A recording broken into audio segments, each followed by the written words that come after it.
Hi, I'm Sarah Seberg. Welcome to Kingdom Real.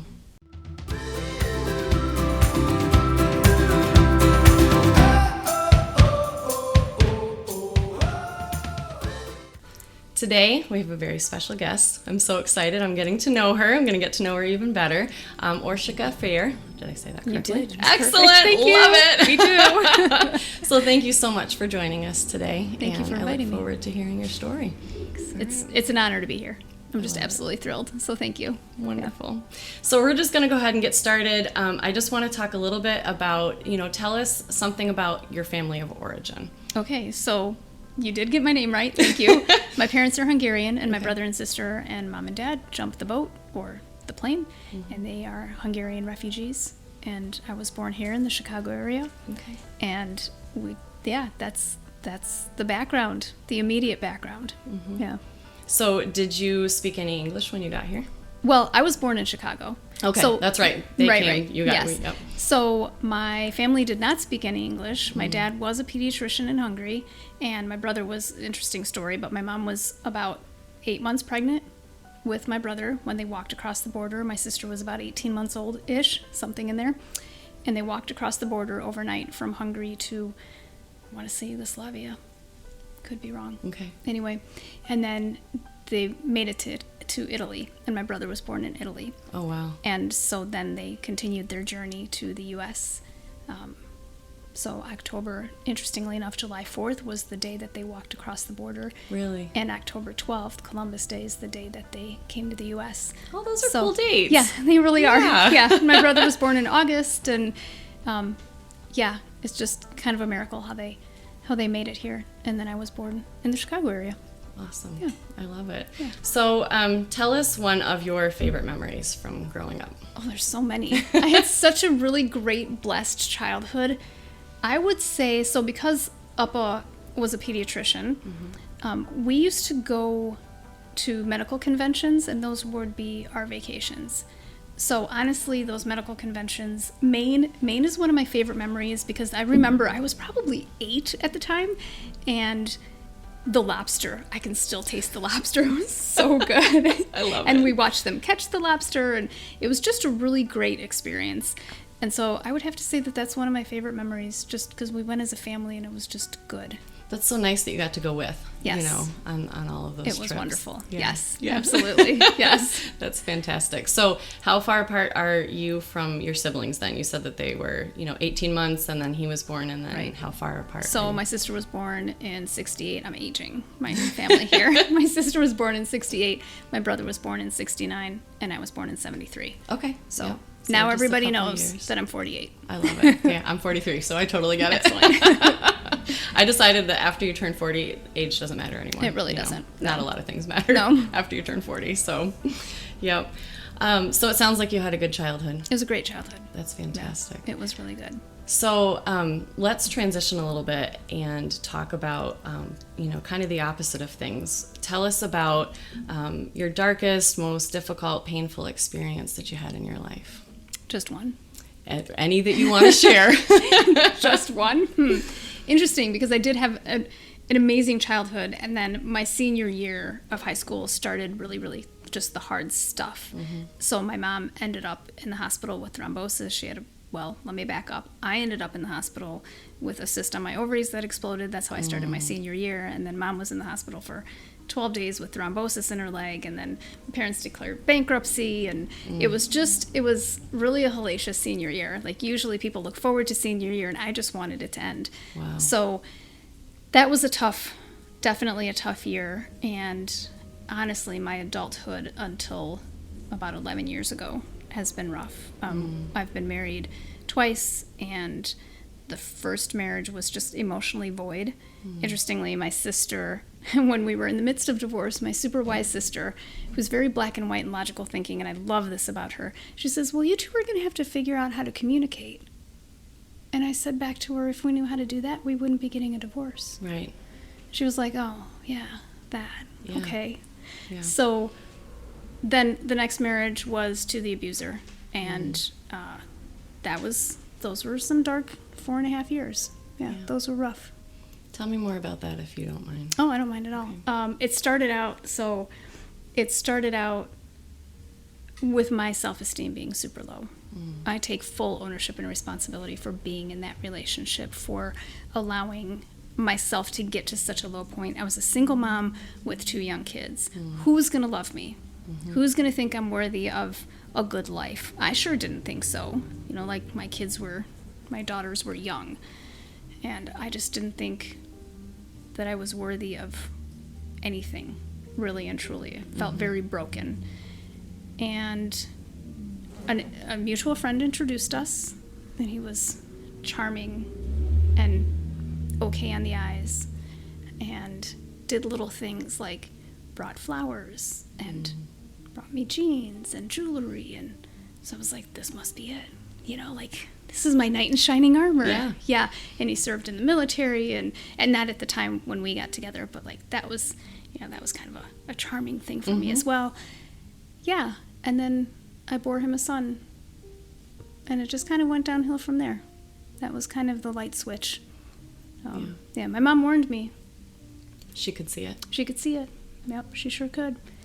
And she said if he's talking to, because he has another son by another woman. Okay. And if she overheard their conversation, and she said if he's talking like that to the mother of his firstborn, then when is that going to be you? Oh, wow. And I was like, well, Mom, if you love him right, she pulls the wrong parts of him out. You know how different people vibe with you differently? Yeah.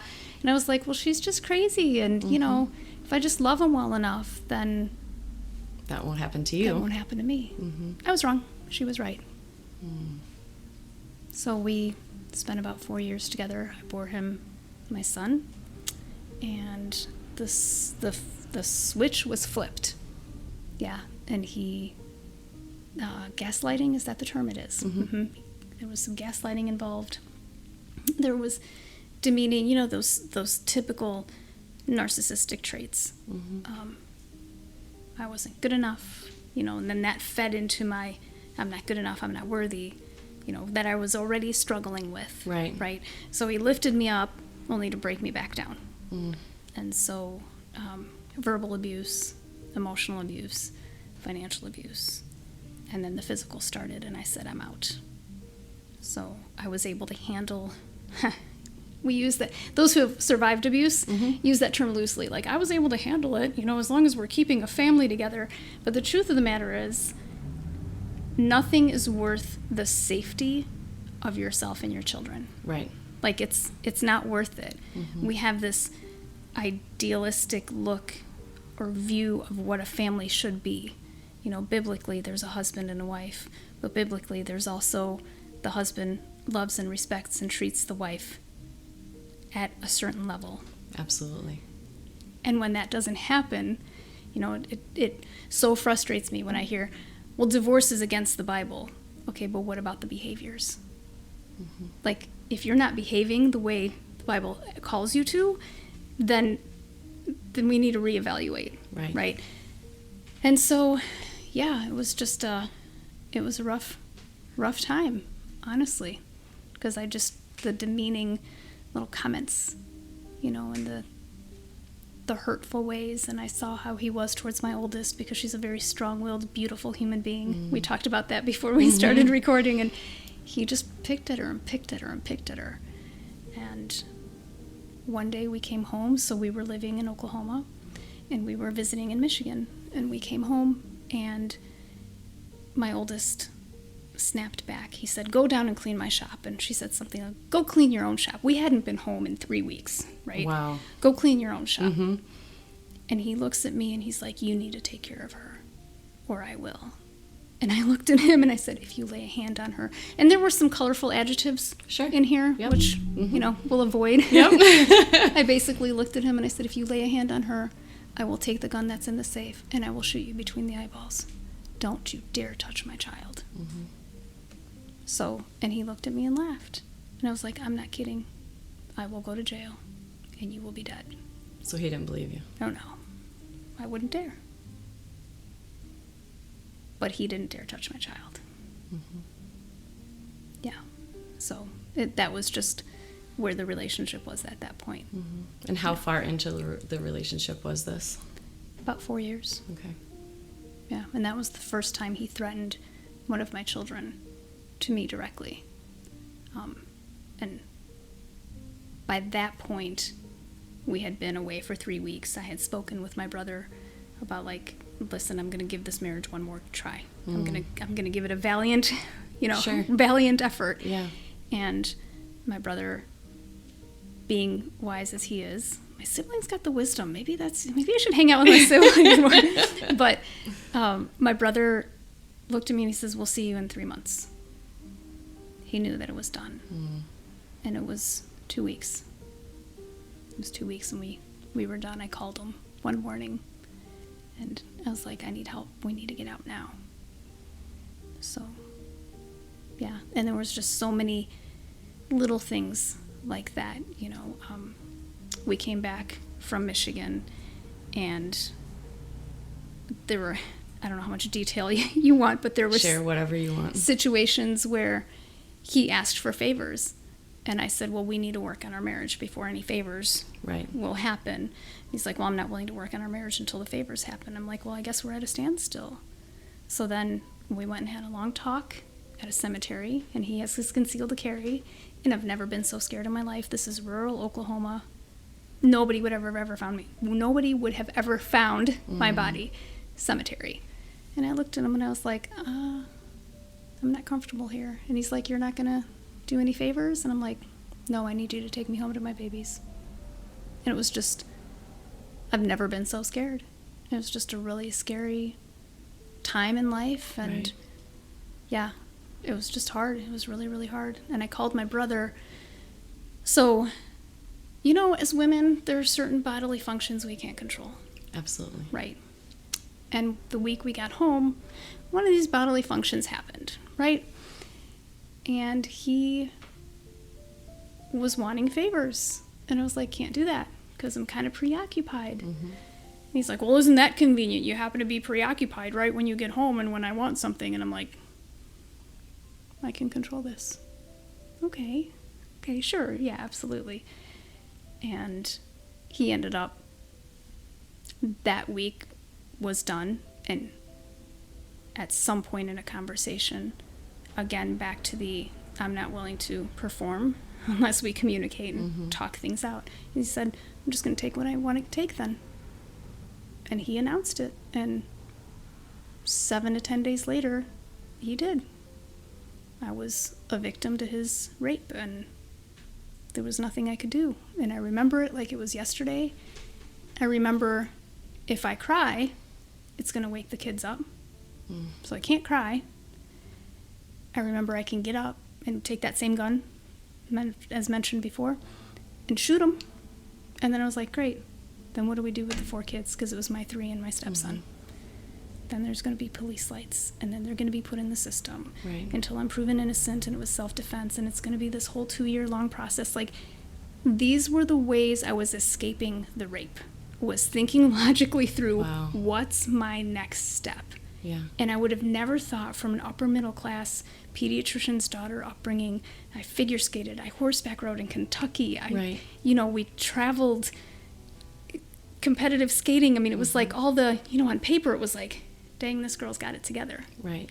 I earned my associate's degree and my bachelor's degree, my bachelor's in 3.5 years because I just plowed through it. I earned my master's in a year versus 2 years. I mean, like, girls got it together. Right. This shouldn't be happening to me, right? That happens to the least of these, is how I thought. And there I was, getting raped by my husband and trying to just logically disassociate and figure out what's my next step. So he went to work. I called my brother, and then my brother came and rescued you. Yeah. We packed up everything and moved to Illinois. Yeah, we had friends who helped. Yeah, we had those community around you, and yeah, which was good. Yeah. I'm so sorry you had to go through that. Thank you. It's just sounds like a nightmare. It was. Yeah. And when I tell the story, people, such as yourself, say they're sorry, but the truth of the matter is God was always there. And I'm not sorry for that gift wrapped in really hard sandpaper. right? Because had it not been for those moments, and there were a lot more, that was like that was it, right? Right. Had I not been through all of that, I wouldn't be where I am, and my children wouldn't be where they are, and they are all successful, and I get to pour into others who have overcome trauma. Let it be domestic violence, let it be any other kind of trauma. I get to pour into these folks, and that's worth everything. That's worth laying there in bed being raped by my husband. That's worth the horrible things that happened to my son in the preceding year. That's worth the emotional abuse that my daughters endured. They're healing from it on their own. Yeah. But they are strong, independent women who choose their partners because those are the people they want with them versus, well, I need a man or a woman to be beside me. Right. Yeah. So that stigma, those cultural expectations have been severed. And I would do it all over again in a heartbeat to have them where they are in life.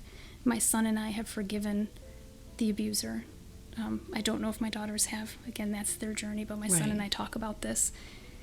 We've forgiven the abuser. I've forgiven myself. My son had nothing to forgive because it's his childhood trauma. And when you're enduring childhood trauma, you don't walk into the room and have things happen to you. Absolutely. Right. Right.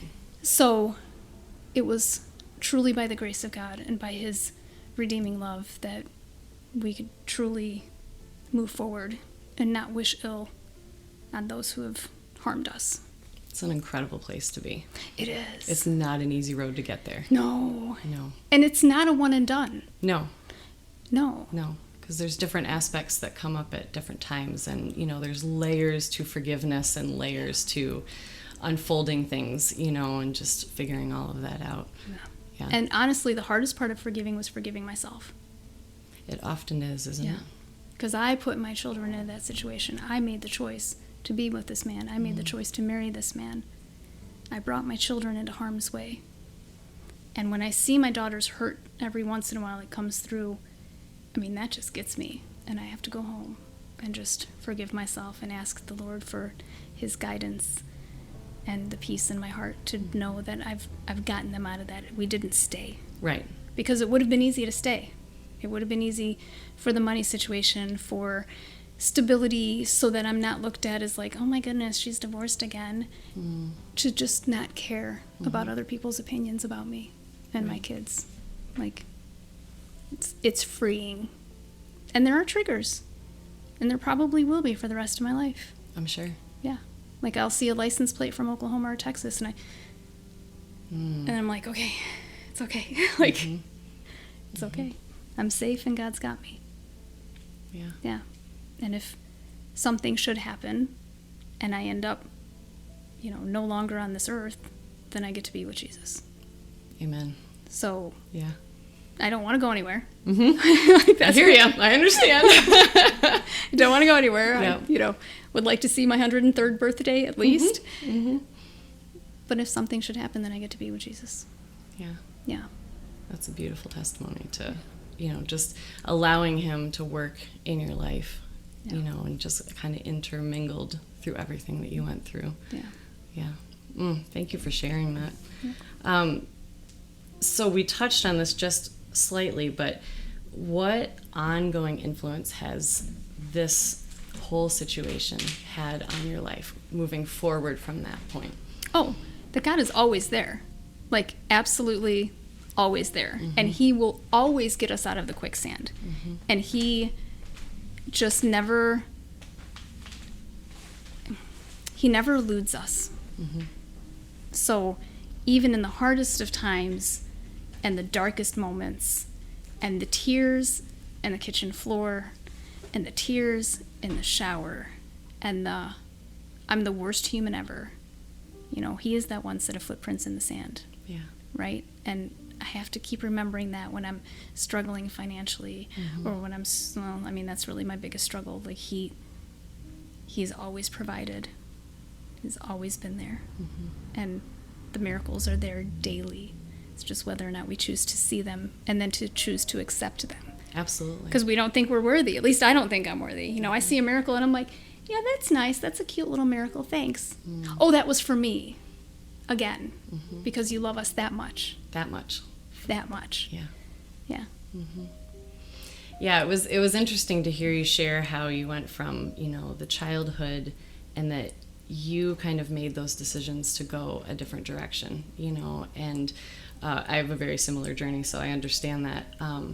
But it is interesting how much self-esteem plays a role in the decisions that we make, especially as women. I think that's very profound, as women, and we search for love in different places, and it can be disguised under a lot of different things. So where would you say, now that you've gone through this and you're kind of past that, where do you think your self-esteem is now? Where it's never been before. I mean, I don't put up with people's stuff. Let it be from a man, let it be from a friend, or whom I think is a friend. I don't put up with it. If you're gonna act a certain way, I'm gonna call you out on it. And if your feelings are hurt, that's a you problem. I'm not gonna change who I am. I'm not gonna sway from that solid foundation of God being my God. It's just, I'm in that, and I won't sway from it, because I know that He will provide, and He will love, and He will nurture, and He will care for. And so my self-esteem is at a completely, I would have never in a million years thought that I would be as confident in life as I am now. Now, do I second guess myself? Oh, yes, all the time. Of course. Of course. Human. Right. But then I quiet myself to the best of my ability, and I ask the Holy Spirit for guidance, and go from there. Yeah. It's amazing. So tell me, what makes you come alive? Well, my kids. Always our kids, right? Always the kids. They really do. No, and just being able to be God's light. Like that, there are so many stories. I was going to say, if you know more stories, but there are so many stories where God just keeps shining in and shining in and shining in, and to be able to pour that out to others. And they don't have to be religious others. Right. People have a challenging time differentiating religion and faith, right? Absolutely. But doing what God's calling me to do. And so that's guiding others out of their past trauma so that they can heal, so they can forgive themselves first, and then the people that caused the pain. Again, childhood trauma is a whole other thing. It is. But it just lights me up to be able to guide people to that place of healing, because I know how freeing it is to be out of the quicksand. I know how freeing it is to be out of those shackles, and I know that there's one way to do it. And again, whether or not people believe in God, I know that that's the way, and they'll find that path on their own. My calling is to lead them to their path of healing. Yeah. That's beautiful. So share with me, you were just saying that there's been all these different miracle moments. Would you mind sharing just one or two of them that you can think of? Of course, I'm happy to. So we were living in Illinois, and I looked at my bank account, and we had $11 to our name, $11. And I had just stopped one job and started another one, and there was a hiccup in the pay system, right?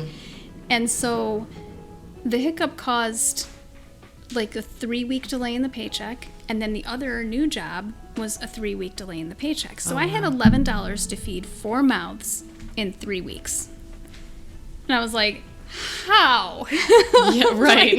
These are my 2 loaves of bread, right? Yep. That are going to feed millions, right? And I was like, how is this even possible?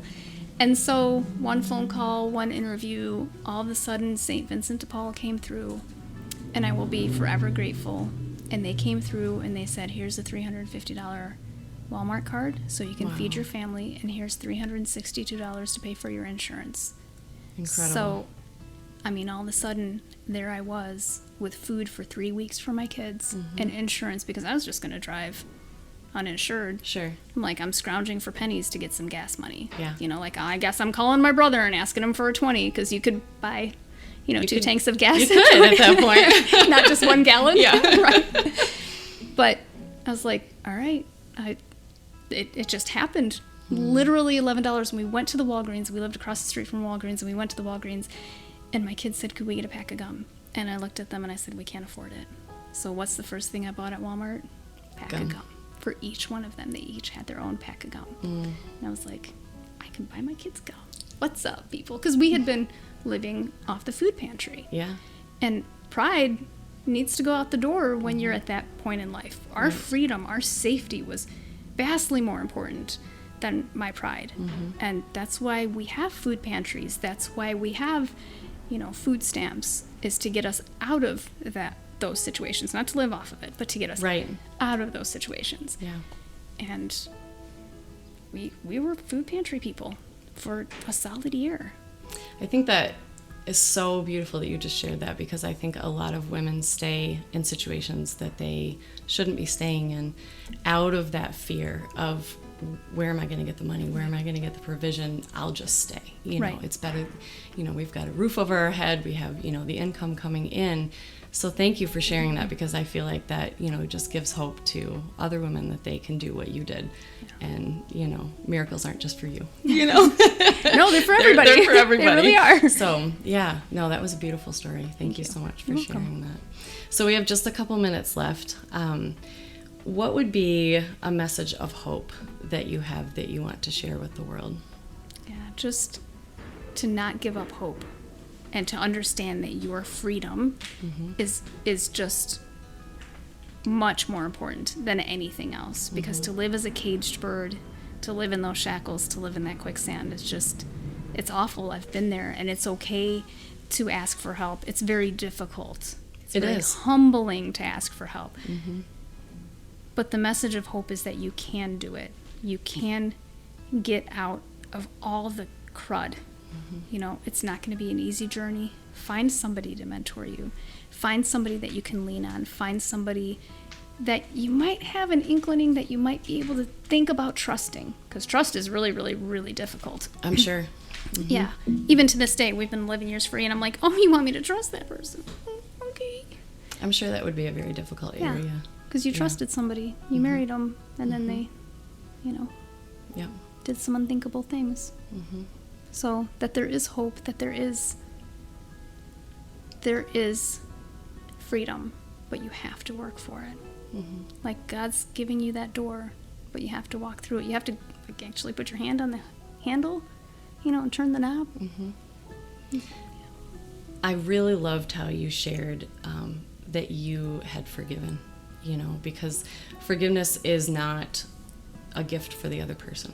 It's a gift for ourselves, And so, you were talking about being free from things, but to walk in forgiveness, you don't ever have to be, accepting of all of that, but to forgive it, that's just a beautiful place to be, in your life. And you radiate just, happiness. I can see Christ through you, and, through your story and everything. And I think so much of that comes because you are free of all of the junk that comes along with the lack of forgiveness, and to be able to forgive yourself. Us as moms, we hold that guilt, right? Don't we? We do. It's not even as women, it's as moms, Yes. we hold that guilt, are we going to screw our kids up? Are we going to make the wrong decisions? Are we going to, and we are.